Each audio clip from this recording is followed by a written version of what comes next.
বন্ধুরা ৯ই সেপ্টেম্বর থেকে শুরু হতে চলেছে এশিয়া কাপ এবং আজকের এই ভিডিওতে আমি তোমাদের সাথে শেয়ার করার চেষ্টা করব এই এশিয়া কাপের জন্য ভারতীয় টিম কিরকম হতে পারে, কোন কোন প্লেয়ার ভারতীয় টিমে সুযোগ পেতে পারে এই এশিয়া কাপে।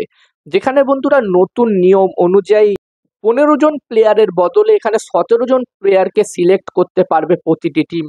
যেখানে আমরা আগে জানতাম যে কোনো টুর্নামেন্টে ১৫ জনের বেশি প্লেয়ার সিলেক্ট করা যেত না, তবে এই নিয়মটাতে পরিবর্তন আনা হয়েছে এবং এই এশিয়া কাপে ১৫ জনের জায়গায় ১৭ জনকে সিলেক্ট করতে পারবে প্রতিটা টিম। এবং যদি ভারতীয় টিমের কথা বলি তো বন্ধুরা এখানে ভারতীয় টিমে ১৭ জন প্লেয়ারকেও সিলেক্ট করা কিন্তু খুব মুশকিল ব্যাপার।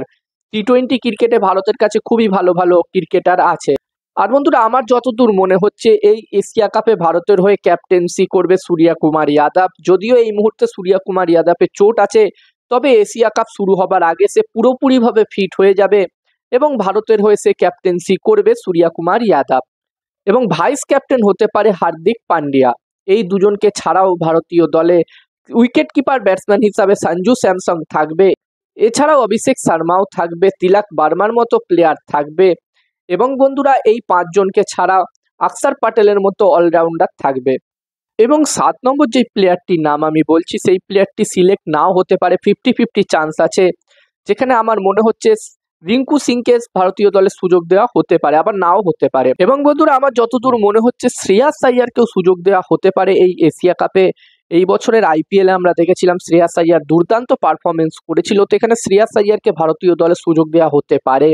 এবং সঞ্জু স্যামসং এর ব্যাকআপ উইকেট কিপার হিসাবে এখানে জিতেশ শর্মা না হলে ঈশান কিষান, এই দুজনের মধ্যে যে কোনো একজনকে সুযোগ দেওয়া হবে। যেখানে আমরা দেখলাম ঋষভ পান্তের চোট, সেই কারণে ঋষভ পান্ত হয়তো সুযোগ পাবে না চোটের কারণে।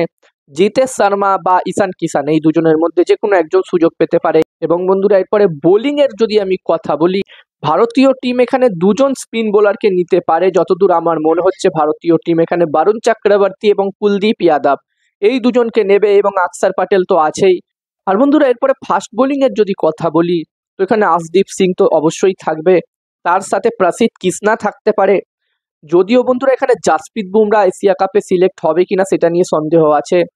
যতদূর জানা যাচ্ছে একটি রিপোর্ট বেরিয়ে আসছে জাসপ্রীত বুমরাকে হয়তো এশিয়া কাপে রেস্ট দেওয়া হতে পারে।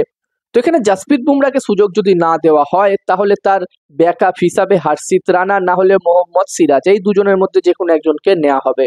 এছাড়াও বন্ধুরা শুভমান গিল, ইয়াশাসপি জয়সওয়াল এবং সাই সুদর্শন এই ৩ জনকেও ভারতীয় দলে সুযোগ দেওয়া হতে পারে।